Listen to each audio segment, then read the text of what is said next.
Welcome to the Money Podcast from finder.com.au, Australia's most visited comparison site. The Finder Money Podcast is your weekly dose of finance and consumer news, tips and tricks without the boredom. Okay, so today we have a great treat. We have Mario Hasanakos, the co-founder of Spriggy, in the studio for an awesome podcast. Thank you for being here. Thanks, guys. So we're really excited to talk to you.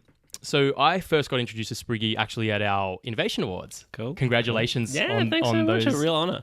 So Spriggy won the Best Banking Innovation and Most Innovative Team and Person. Wow, Yeah. that's very impressive. Yeah, so maybe to start us off, you can give us kind of like a short, brief summary of how Spriggy works and what it is. Because it's a really cool idea, and I think parents will really enjoy, how it works. So. Yeah, cool. Spriggy, our mission is to help families teach kids about money. And our first product, which we launched about a year ago now, was an app for families to manage pocket money digitally with their kids. Kids get a prepaid Visa card, personalised in their own name, and parents can pay digital pocket money onto that card. They can also get kids to set up savings goals for the things that they're saving for. They can lock and unlock the card at any time to protect it in the event that it's lost or stolen. And they can view their kids' transactions in real time. So whatever their kids are spending on, parents have a really clear view on what that is, and it's a real prompt for conversation between parents and kids about the spending and savings decisions that they make. Yeah. God, that's such a great idea. Adam is a new father, so... Cool, congratulations. Newish. Yeah. Yeah, that's interesting because there could be the potential for some like funny conversations with parents. Like, look, I know you're eating a lot of lollies, and you'd be like, no, I'm not. And you'd be like, no, I can see. Yeah. It's funny how kids of this generation have just grown up assuming that their whole life is out there to see. They live their lives on Facebook, Instagram, Snapchat. They just assume that everybody's watching. But when they pay with things with cash, it's like this last bastion of things that they can do without their parents knowing about it. I've never thought about that, but that's so true. It's like cash is kind of the last refuge of anonymity. Take that, kids. Adam's going to be ruling his child with an iron fist. That's right. More lollies, damn it. We need to buy more. So how did you get this idea? Because it is a really cool idea, and pocket money for me was a very haphazard thing. My parents would just be like, oh, you need some money, here's, take it all. No, not really. But take what a charmed life you have, my friend. But how did you come up with the idea? Because it is a really cool idea. So Yeah, my co-founder and I, we have careers in banking. That's where we started after both studying physics and mathematics as undergrads. Oh, wow. Wow. And it was a fun job, but at the same time, it was challenging because sometimes the way banks make money is from their customers not understanding the products they buy. Right. And that didn't sit great with us. And so the sense was that with the way technology was going, and there were so many awesome examples of tech companies really helping their customers as well as being profitable companies, that you could bring the same thing to finance. And we figured that the real key to that when it came to money was education. And we started off trying to build financial education products for adults. And we learned really quickly that most people's financial habits are really entrenched by the time they're in their 20s. They love the idea of getting better with money, but ask them to do anything to that end and the walls go up. Yes. But then we realized at the same time that there was a really rich problem amongst parents and kids, that parents were really incentivized to help teach their kids about money, and kids are looking for any opportunity to get more responsibility early. And there was a real opportunity to build a technology that helped parents give kids more responsibility, but did it in a really safe, supervised way by giving them all that visibility and control. And that's really how the idea of Spriggy came together. We wanted to help people be better with money. Financial stress is the number one source of stress and anxiety amongst Australians, according to the Australian Psychological Society.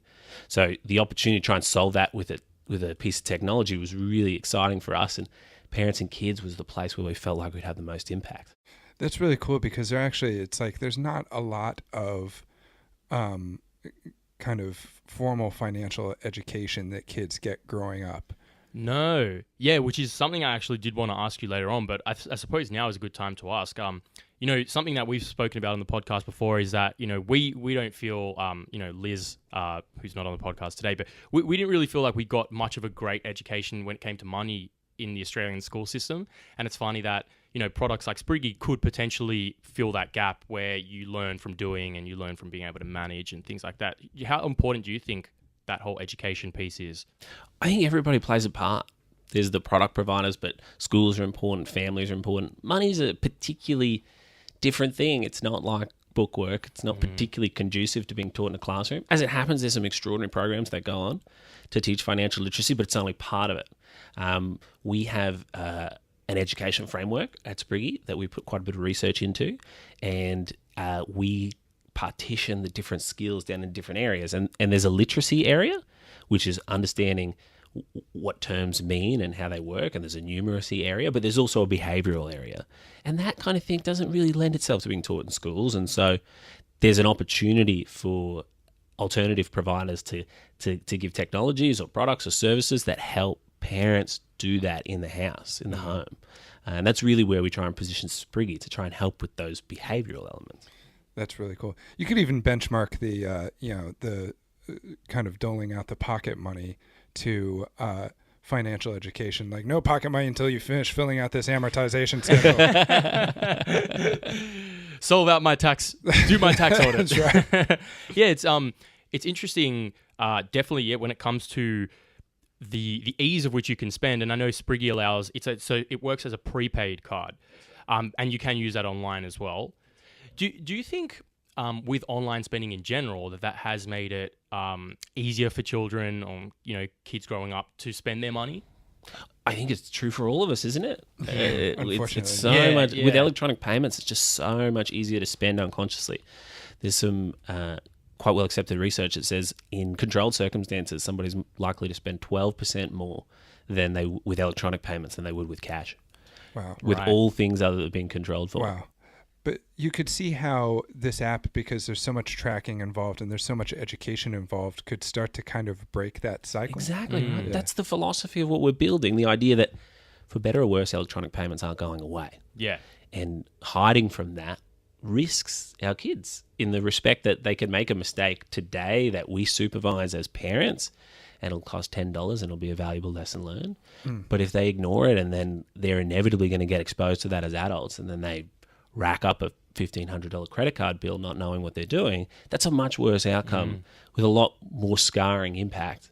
So the idea is try and accept that this is the way technology is going, and then build the tools that help parents be able to teach kids from a young age how to do that effectively. Yeah, that's great, because it's like our generation, we kind of grew up using cash for everything and then migrated over to these digital payment systems and then just went nuts. Like, it's not real money, But yeah, it's like starting to lay the framework now for kids who will grow up not using cash at all. That's just so valuable. And how has the reception been from customers using Spriggy?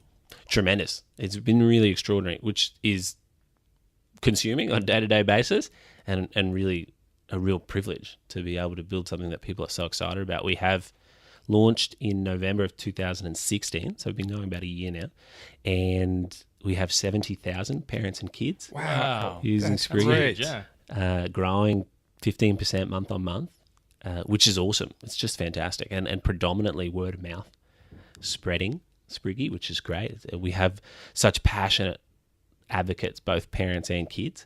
90% of our families are mums. Of the parent who signs up, it's a mum. Oh, interesting. Which, I guess is not so surprising when you think about how a lot of households are run financially. But at the same time, I've never met a more passionate group of people about who they are and what they do than mums. Yeah. And so when you build something that makes their life easier, they are the most passionate advocates for you, and they'll tell everyone. That's awesome. And it's a real inspiration on a day-to-day basis, to be honest. It keeps coming you back. My jobs before this was I was a research physicist, and I was an investment banker, and I never really had customers of those things who were nearly quite as passionate and friendly as the mums who use Spriggy. So it's a nice change. Yeah. Now, what's I guess some of the framework or foundations that back Spriggy, because obviously you're kind of you're set up where your kids are able to make deposits, or parents are able to make deposits for kids. So, of course, that would classify you as an ADI or backed by an ADI? Yeah, it's a great question. We are not ourselves an ADI. We contract a licensed deposit taking institution to hold the funds on our customers' behalf. And that's largely because the process to getting a license to be an ADI in Australia is a complex one, a long run one, and it might be something in our future. But at this stage, we work with a licensed institution to hold those funds, and those are and critically to keep parents and kids' money safe. And then we own and operate the technology layer that sits over the top. And that's got to inspire a lot of consumer confidence too, to know that, like, okay, your deposits are kind of backed by this big institution, and this is the software and the framework over top of it. But at the end of the day, your money is very, very safe. That's right. Yeah. And another question I had was, we spoke about traditional banks, and I know traditional banks have, youth saving accounts and things like that. Do you see that they've kind of maybe failed in a way to help kids in the past, or, when it comes to spending? Maybe not necessarily saving, but when it comes to spending? I think this trend towards digital payments is really new. And in some respects, we're all playing catch up a little bit in terms of the kind of products that are offered. We're fortunate being a startup, we can move really fast and build things that are really fine-tuned for this era. But the reality is, the RBA puts out a consumer payment survey every 3 years. And these days, I think the last number in 2016 was 37% of payments are in cash, but it was as high as 67 10 years ago. Wow. So the idea being that the change has been really rapid. And so the banks have a lot of customers to serve, and it kind of makes sense in a way that there's this opportunity, particularly amongst the fastest technology adopters across the whole curve, that they aren't being quite served in the way that they need. And that's really part of the reason why Spriggy exists. I think we all have a duty into financial literacy in this country, and if what we do can inspire banks to come along and develop more modern products for their young customers, I think that would be a great result. And how do you see Spriggy evolving in the future? Because obviously there's so many things that you could do. And I know that, Spriggy isn't necessarily designed for saving and, earning interest. So where do you see it kind of heading in the future? Yeah, we've got a lot of opportunity. It's really exciting. A very enthusiastic customer base our users just love telling us what to build next. We don't really have to think about it very much. They're very clear about what's required. So for us, I think it's expanding some of those edges, adding interest, making it a little bit easier to deposit money directly onto the cards from any bank account. I think also there's a real opportunity in education functionality. There's been a bit of an asymmetry in our journey so far in that it takes a lot for a small team to build a real money payment system. And so we've probably put a disproportionate amount of effort to make sure that every cent is accounted for and in the right place, because that's critical. It just has to be like that. But it now sets us up to build some of the really cool education stuff that we've got in mind.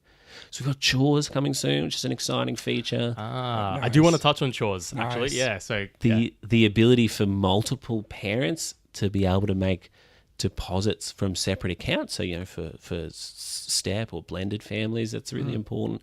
I think also the some more of the behavioral features around pushing information at the right time to parents about their kids' behavior that helps them have better conversations with their kids, which in many respects is the real promise. I think we've built a product now that's really useful on its own. I think it collects all this really useful information for families about how their kids are spending. If we can then put a layer over the top that says, hey, your child spends more than 90% of kids their age, here are some tips and tricks about saving. That's awesome. That's really interesting. I'll tell you what this does make obsolete, of course, which, I think we have to look at a little wistfully. Okay. Is kids shaking other kids down for their lunch money. Just can't do it anymore. They'll have to hack it and electronically defraud. Well, they better hope it's tap and go, because, and then the parents can just lock it down straight away. Right. So that's, valet. Police. Valet. I did want to ask you, Mario, about chores. So have you gotten any kind of information or feedback from parents about, because what I'm trying to ask is with pocket money, you can kind of either get paid pocket money for doing chores, or you can just get paid pocket money just as like a stipend sort of thing. have you kind of heard any information about what is the best way to do that? And should you be paying your kids, a regular amount of money for just to enable them to be a bit independent? Should you be paying them only if they do chores? That's a really cool question, and actually one of the real hot topics amongst parents and how pocket money works. And the reality is it kind of splits about 50-50. Interesting. Out in the world there, at least the data we see. And we've talked about it a lot. And one of the best perspectives I've heard on it actually comes from a book called The Opposite of Spoiled. Oh. And I love how that book breaks it down. It kind of says that everything you do with money or anything you do with constrained resources generally should be about values and what values you want to communicate to your kids. And for some families, it's really important to say, you know what, you're a citizen of this household. You do chores because that's what citizens do of communities. Right. And we'll give you pocket money because the community will take care of you. And then other families want to communicate the value that every dollar is earned and that if you want to get paid for something, you have to do work for it. Interesting. Those are both really important values. And it's a matter of personal preference for families. What kind of value is higher in your list that you want to communicate to your kids? And that really guides the choices that you make with money. That's so interesting. Wow. Man, as a borderline communist, I really like the first one. Yeah, it is sort of interesting because, for most kids, the teacher that they'll learn the most off is their parents. So that example really will kind of shape them in the future. So another question I wanted to ask is, from your experience, do you have any general tips that parents could use to help their kids manage their money better? I think far and away, the number one is start early. Kids have a tremendous capacity for learning, and the reality is whether you teach them or not, they're going to pick up what they think are facts from the outside world. So if you start early as a parent, you can have a lot of influence in that conversation. And particularly with technologies like Spriggy, you can give kids responsibility in a safe way that was harder to do before. So starting early is critical because it lets kids naturally make mistakes earlier, where the consequences are less, when they're more receptive to talking about it, and gives you a great opportunity to put the right habits in train early. The second part to that is responsibility, that kids crave it. And when they're given it and with nice safe boundaries, it's a real opportunity for them to grow. And then I also think one thing that really has shown out in our experience is money is this really stressful topic for a lot of people. Most Australians don't like talking about it. They don't like thinking about It's it. interesting that we don't we hate talking about it, yeah. And I think what we've discovered is that that's really in two parts, that there's an anxiety to financial decisions and then there's the substance of financial decisions. And I think we've met a lot of parents who historically haven't spoken to their kids much about money because they don't know how to do it without communicating the stress about it.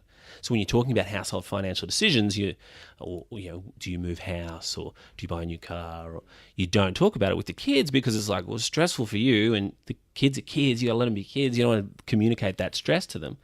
But they're actually in two parts. You can separate the stress and anxiety from the actual financial decision making. A really good example we saw of that once upon a time was a family who told us that after using Spriggy, their kids got in this massive habit of asking what everything cost.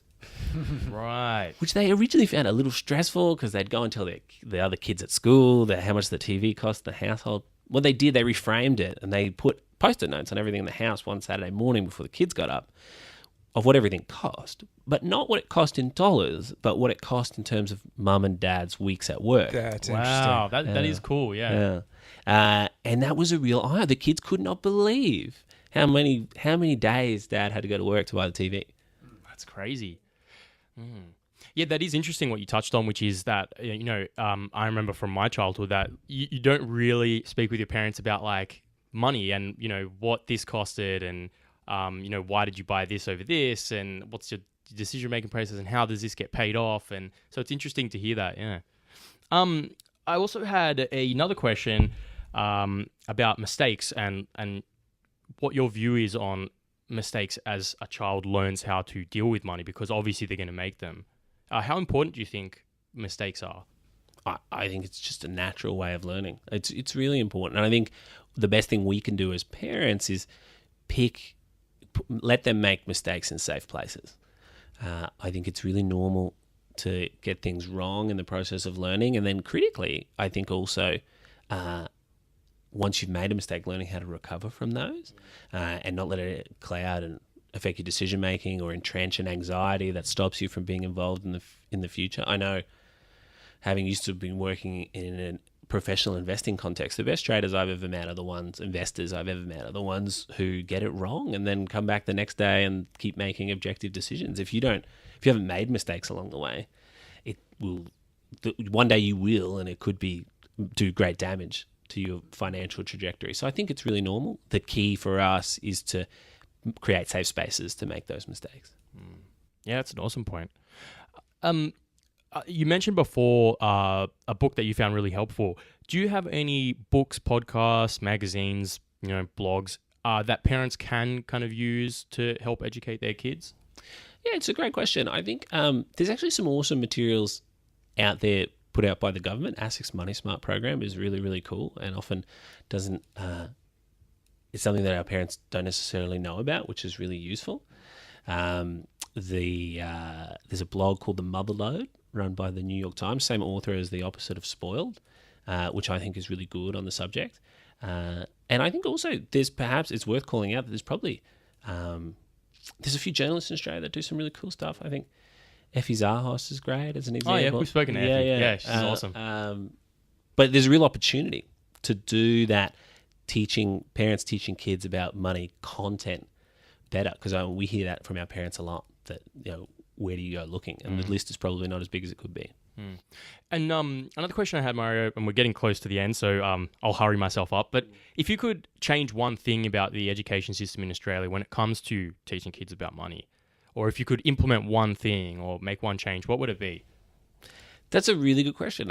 We work so hard on Spriggy on a day-to-day basis. We don't really think so much about what we would change in the system. I think it's all about early exposure and giving kids the opportunity to have more responsibility in the real world faster, whether that's with Spriggy, whether that's with another opportunity to make their own spending and savings decisions at an earlier base. I think that's the most critical element.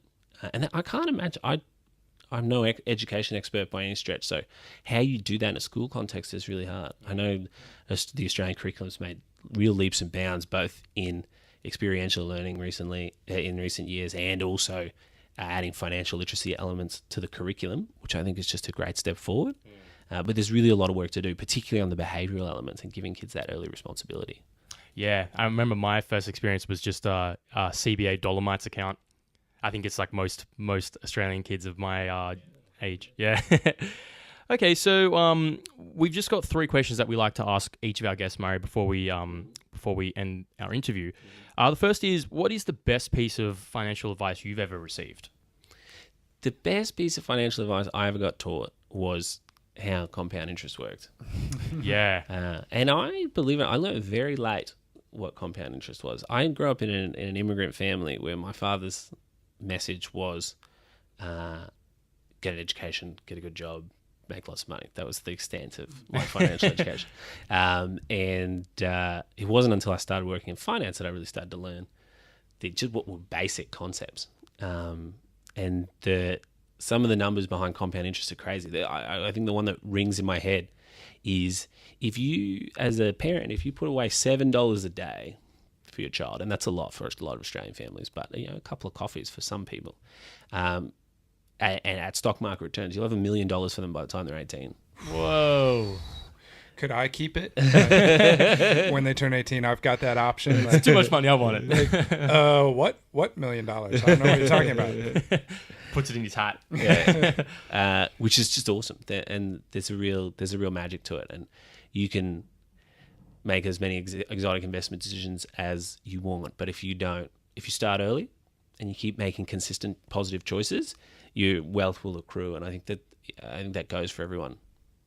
That's an awesome one. Yeah. So the opposite side, what is the worst piece of financial advice you've ever received? I often, the bit that I reflect back on my banking days, where so much of the investment decisions a lot of people made were really ego related, and people were really invested. I don't know if it ever fell out in a particular piece of advice, but people's identity lived and died by how much money they made, whether that was in a professional context or personally. And I think that's dangerous. You know, I would really love if in the journey of Spriggy, in 15 years, there was just no need for it. Like, we had a really positive experience with money for every Australian in a generation of kids. And what resulted was the problem of stress and anxiety and money going away. And so in 15, 20 years, every one of those kids was parents, and they were like, I don't need Spriggy. I can just tell them what I already know. Right. That would be awesome. And I think the key, the real linchpin underneath all of that is disconnecting the idea that how much money you have or how much money you make, is it all related to your quality as a human being? Right. Yeah. Because I don't really think it is. Money's just a tool. And if you can somehow have enough of it that it doesn't matter anymore, then you've won. You don't really need it anymore. Yeah. And I think Spriggy goes a long way into kind of just, you know, establishing that from the start. This is how you deal with money. Yeah, you don't need bucket loads of it, but you do need to know how to manage it. Yeah. Okay. My last question is, what do you like to invest in? Yeah, I like I said, came to investing kind of late. And so to begin with, I read the basics, and so just bought simple equities. And these days I am much more involved in the venture capital community. Oh, nice. So, you know, you meet a lot of really awesome startups and tremendous founders, and I'm fortunate enough to be on a little more stable footing, so I can take some longer term investments. And I tend to follow people I really respect. I don't really have the sense that I know better than others. You know, you listen to smart people, and if what they're saying makes sense, then you ask if you can follow them. Crypto's fun right now. I'm not sure I'd call it investing per se. It's a kind of gambling, but if it's a small part of what you do and you can afford to risk everything that you do, it's really fascinating because it's perhaps for the first time I can remember, it's really cutting edge things, perhaps deeply immature things that are available to be invested in by an everyday person if you take the time to read about it, which is potentially a real sea change in the way that high-end technology investing works. So follow smart people is probably the best piece of advice I've had. That's what I've always done, and I've been lucky enough that it's worked out.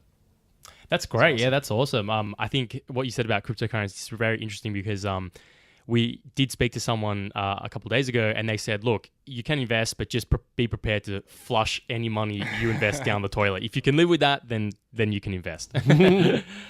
Well, yeah, we've come to the end of our interview, so would like to say a big thank you, Mario, for being on the podcast. My pleasure. Thanks, guys. We've learned heaps, and again, congratulations on your 2 awards from the Finder Innovation Awards last year. Yeah, we'll speak to you soon, I hope. Thanks, guys. Really appreciate it. Thank you. Thanks for listening to the finder.com.au Money Podcast. Head over to www.finder.com.au/podcast to find the show notes for this episode and more great episodes. The Finder podcast is intended to provide you with tips, tools and strategies that will help you make better decisions. Although we're licensed and authorised, we don't provide financial advice, so please consider your own situation or get advice before making any decisions based on anything in our podcast. Visit finder.com.au to learn more about how we're regulated, to compare your options, or to access our terms and conditions.